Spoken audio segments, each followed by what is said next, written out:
Novo film o recenso. Do you know about Pizzagate? Hey everybody, and welcome back to New Movie Review. I'm Ray, and today we're going to be talking about The Scary of 61st, the new horror slash mystery slash dark comedy by Dasha Nekrasova. Directed, written, and starring Dasha Nekrasova, by the way. We got the triad going. It also stars Betsy Brown as a character named Adele. Madeline Quinn as a character named Noelle. They're like roommates. And, of course, Dasha as the girl, unnamed. And a guy named Mark Rappaport, it turns out, who's credited as a producer, who plays Greg Sestero in this movie. So what is this movie about? It's about Jeffrey Epstein. It's the Jeffrey Epstein mystery movie, kind of. And I don't know how seriously we're supposed to take this movie, but we'll get into that a little bit later at the end. I mean, it is kind of weird to have a Jeffrey Epstein horror movie right now, right? So, where do we start off? The movie opens with basically it's a ripoff. Ripoff. It's an homage to the opening of Rosemary's Baby. Just that shots of New York and Central Park, and even the font is similar. So it's obvious sort of reference to Rosemary's Baby, which was a movie written by a guy named Roman Polanski, right? Which is a little sort of strange in a movie about Jeffrey Epstein, but, you know, you can see the connection there. Especially if you know what Roman Polanski did to a 13-year-old girl at Jack Nicholson's house back in the 60s or 70s. 70s, I guess. Anywho, so it's the Jeffrey Epstein mystery movie. Two girls rent an apartment in New York. They're broke-ish. You know, they're young. They like White Claws. And they rent this Jeffrey. They don't know it was owned by Jeffrey Epstein. And then they notice there's this girl hanging outside their apartment, right? Like they're looking out the window. Oh, there's this creepy girl's hanging out there. Turns out it's Dasha, right? She comes up the next day. Noelle, Madeline Quinn answers the door, and Dasha just bursts in and tells her, "Oh, do you know who Jeffrey Epstein is? Have you heard of Jeffrey Epstein?" No? Well, yeah. Well, let me tell you, he used to own this apartment, and I got this briefcase full of information that I need to show you right now, right? But in order to understand this information, I've got to go inside my briefcase and pull out some blue and white pills, which I thought maybe were Adderall, but it turns out it's Vyvanse, and they mix it with water. I mean, I didn't even know what they were. They were just these blue and white caplets. Dasher comes prepared with them in order to, you can't. It's sort of like, here, in order to understand this information, you got to start taking these pills. So, she takes the, what I thought was Adderall. I think it was Vyvanse, because she mixes it with water, and it turns out that Vyvanse water is a thing, right? That I've never heard of. I don't even know if it's pronounced Vyvanse. It looks like Vyvanse, Viviance. I don't know. Some sort of a speed kind of a thing. It's some sort of an amphetamine. And side note, as I was sort of investigating, what is this pill? Because it seems important. Get into pills later. I thought it was a blue pill. I learned what booty bumping is, and that's a thing. Go ahead and look it up if you're interested in that. Anywho, the girl and Madeline do a shitload of Vyvanse or Adderall or whatever, and then they break down the actual Epstein conspiracy, or the Epstein allegations. And they hop on YouTube, to watch the famous drone footage of Little St. James.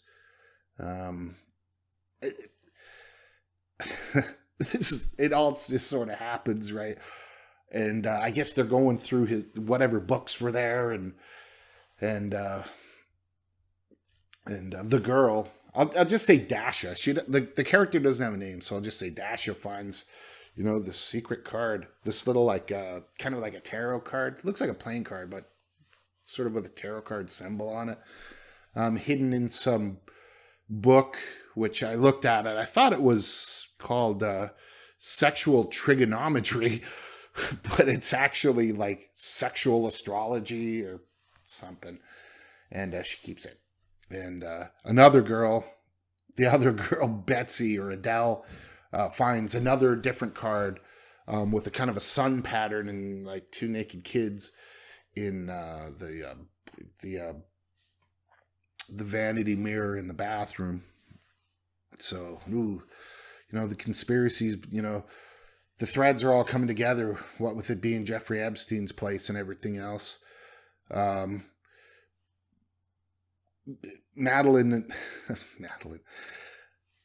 Noelle and Dasha, right, hopped up on amphetamines, start scouring the internet, and there's these screenshots, and you really kind of have to analyze this a little bit. They're literally on YouTube. You could literally see the little avatar in the corner, which I think possibly could be Dasha's actual YouTube account. I mean, maybe this is some sort of a joke. I kind of looked at the different videos. There was something about, there's a Dave Chappelle thing. There's Bloomberg News. There's Tucker Carlson. I'm surprised there was no Alex Jones, right? We'll get into that later.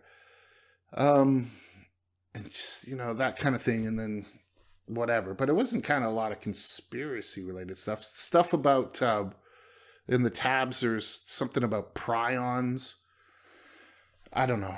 It's very weird.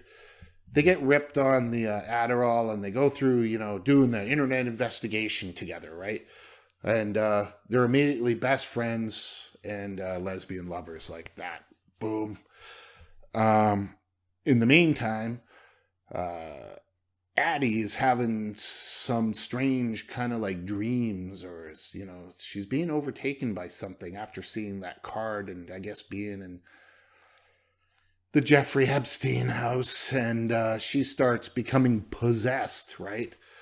And I say possessed because there's a good chunk of this movie that totally references Possession, the 1981 movie, which I haven't even actually seen before. I watched it after this movie because I saw the Letterboxd reviews and they kept bringing up Possession. I'm like, oh, and I went and watched it. By the way, great movie. I don't know why this never came across my radar before. And then I was like, oh, now I get it.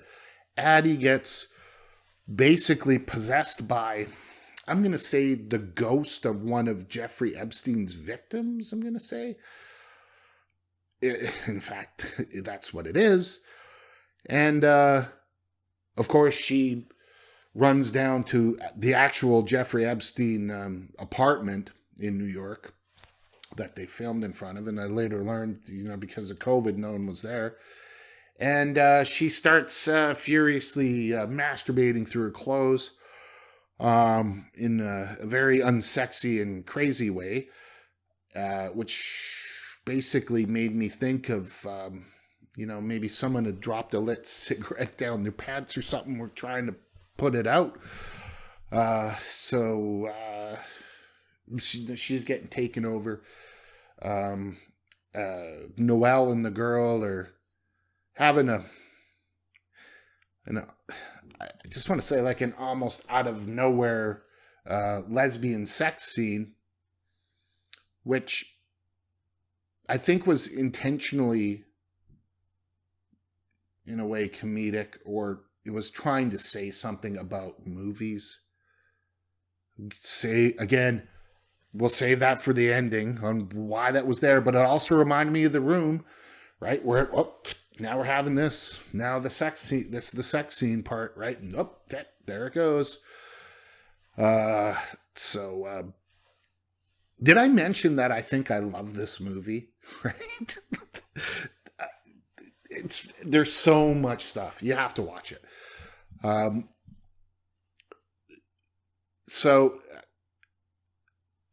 Addie there keeps getting possessed by, it's really weird, by what we can only assume is a little girl victim of Jeffrey Epstein.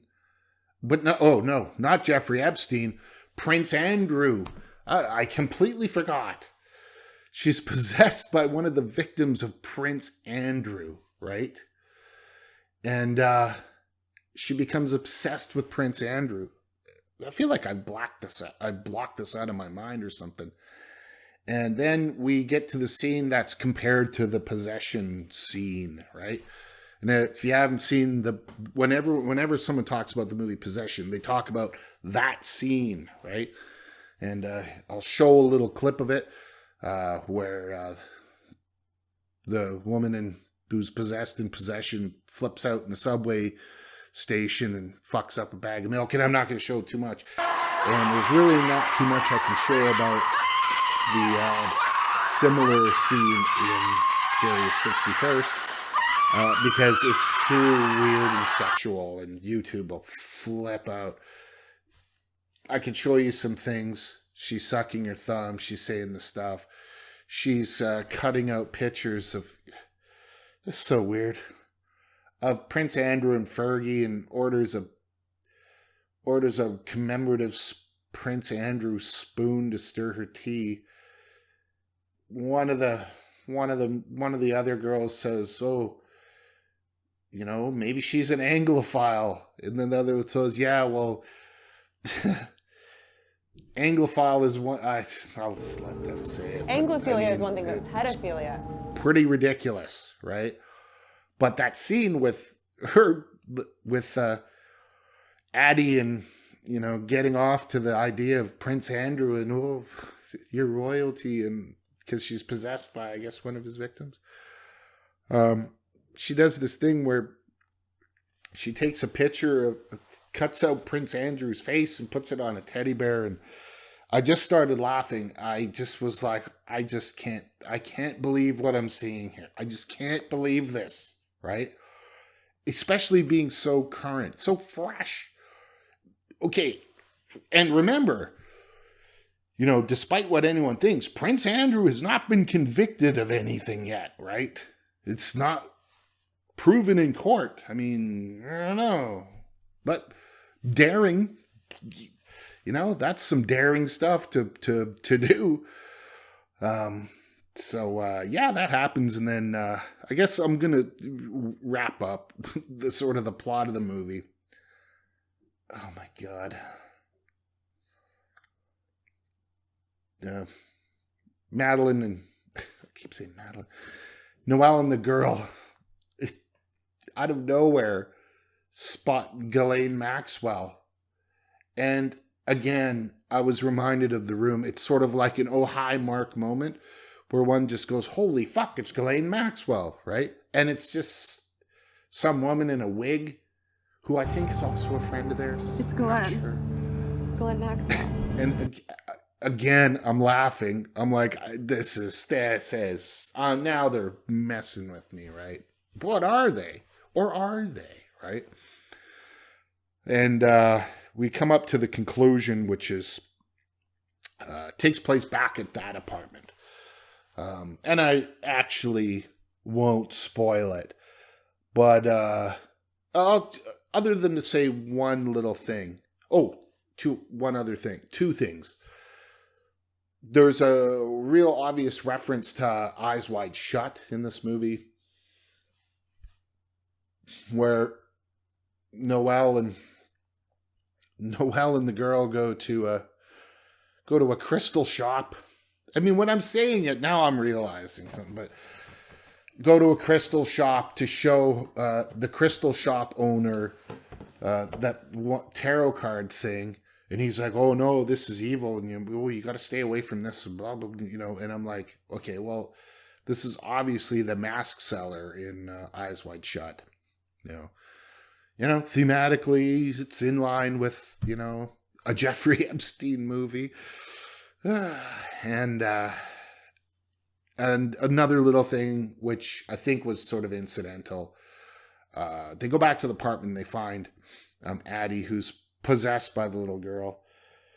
I guess in a basement with some candles lit, worshiping, I think, a picture of Prince Andrew or something. But it reminded me of the scene in Blackcoat's Daughter, where she's like worshiping the boiler or the furnace.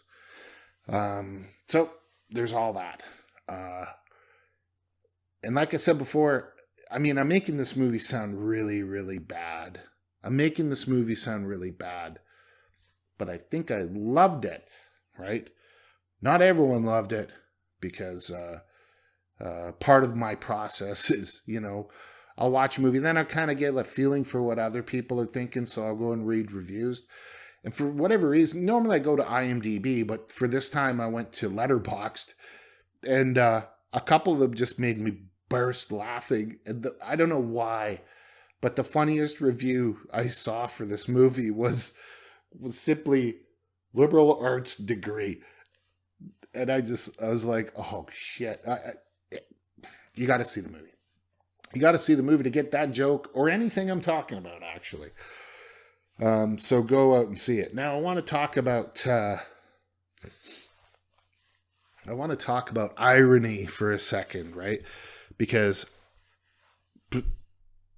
before, I don't even know how I found out about this movie, to be honest. I didn't know who Dasha Nekrasova is. I still kind of don't know who she is. And after I watched the movie, I'm like, what's up with this?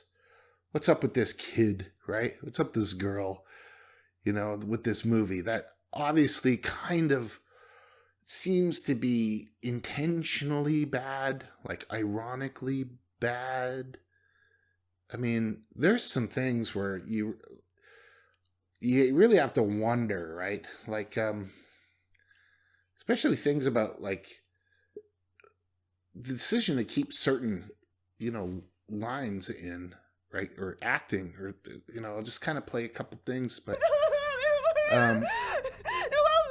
why would you keep that in the movie? But I think it was intentional. Or was it? Because you'll never know, because it's irony. As I found out about, so Dasha Nekrasova is, she's a 30-year-old woman, and she is an actress, and is movie maker, actress, right, in the thing, but also hosts a podcast called Red Scare, which I haven't actually listened to. I promise I'm going to go listen to it. Next time I drive to work, I'm going to listen to the Red Scare podcast and find out about it. But sort of just looking around and watching a couple videos and stuff like that on her, I kind of get the sense, you know, I found out about something called the Dirtbag Left. Never even heard what that is before. Kind of tried to understand it, still don't understand it. But that's probably because I could care less about politics, to be honest. So I don't know. So maybe she's kind of a political thing. Maybe everything's kind of a statement. But it seems like, you know, she's kind of like an irony bro, right? If you remember what those were back in the day. Where everything's just couched in like 17 layers of irony. Like, oh, you don't even know, right? You don't even know what my true intentions are, right? You think I was only pretending to be, you know, whatever. I was only pretending, right? And you're the fool. You're the fool for falling for it and thinking it was stupid, when in fact it was way smarter than you could even comprehend, right? Because I don't want to, without that level of irony, it's not a very good movie, right? It's kind of a joke, right? It's kind of a joke. But I think she fully intended some of these things. Picking Jeffrey Epstein, of all the things, I mean, why not, right? Picking the Epstein thing, conspiracy. So, like, you're wondering, is she making fun of, conspiracy-minded people, right? And picking Jeffrey Epstein and overlaying that with Roman Polanski's Rosemary Baby opening. I'm like, whoa. I mean, you picked good subject matter. I mean, it played it seriously. I mean, it wasn't, friggin' Reno 911, The Hunt for QAnon, right? It wasn't that ridiculous. And in interviews with her, she says, no, I'm really into this conspiracy stuff, especially Jeffrey Epstein stuff, right? I'm very, very serious about this. But other things seem completely ironic the way she talks about it. So I don't know. So maybe she's making fun of these conspiracy people, right? That they're all, you got to be jacked up on amphetamines in order to understand that, all the lines are crisscrossing. And it just, it makes people who are into that kind of thing seem, nuts. Or is she? Or is it? I don't know. That's the problem with irony, basically, right? It's kind of it doesn't bother me in the least. I think it's entertaining, right? But I could see for some people it just being a big fuck you. You didn't get it. You didn't understand what I was really trying to do because you're stupid. I think it's great. To me, that's great. Maybe not for everybody. But I guess I should wrap this up. Also, I was going to say something about how Dasha talks, but that's kind of being personal. I was going to say a lot of times she sounds like the lumpy space princess from Adventure Time, but whatever. Go see. This has got to be my worst review yet. I'm getting worse. Go see The Scary of 61st. Also that title. The Scary of? The Scary of. What? I'm no grammar expert, but it just sounds weird. The Scary, right? Look out, it's The Scary of 61st, right? Seems strange. But you will go out, watch the movie. Go out, stay home, watch the movie. It's everywhere. And, tell me what you think of Dasha Nekrasova in the comments. I'm missing it. I'm an old dude. What do I know about any of this stuff, right? Did you like the movie? Did you not like the movie? Did you like this review? Did you not like this review? I'm personally not liking this review right now, and I'm doing it live. And I guess we'll just... I got some better stuff coming up. I got some weirder things. So we'll just leave it at that. Did I miss anything? Oh, shit, I did too. Oh, yeah. The red pill language. The red pill language. It's in this movie, you're going to hear things like beta cuck. They call Greg Sestero a beta cuck. You're going to hear words like wake up the normies, right? Which is, brutal. Brutal. In fact, when they were taking the pills, I was actually kind of hoping, I was actually kind of thinking, why aren't they taking red pills, right? Why aren't they wearing a MAGA hat? I don't know. It's pretty crazy. But I did like it. It's weird. I liked it on that meta ironic level, like, it's a movie about the Jeffrey Epstein stuff, right? Making light of it, which is weird, right? Even Reno 911 doesn't have the guts to do that. But, yeah. But even on the other level of it's actually kind of an interesting movie. It's good acting. I like the Prince Andrew sexual freakout by Betsy Brown. I thought that was good. Maybe she'll win a Palme d'Or. I don't know.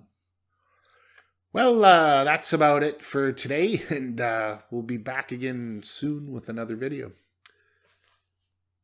Thanks for watching. And subscribe.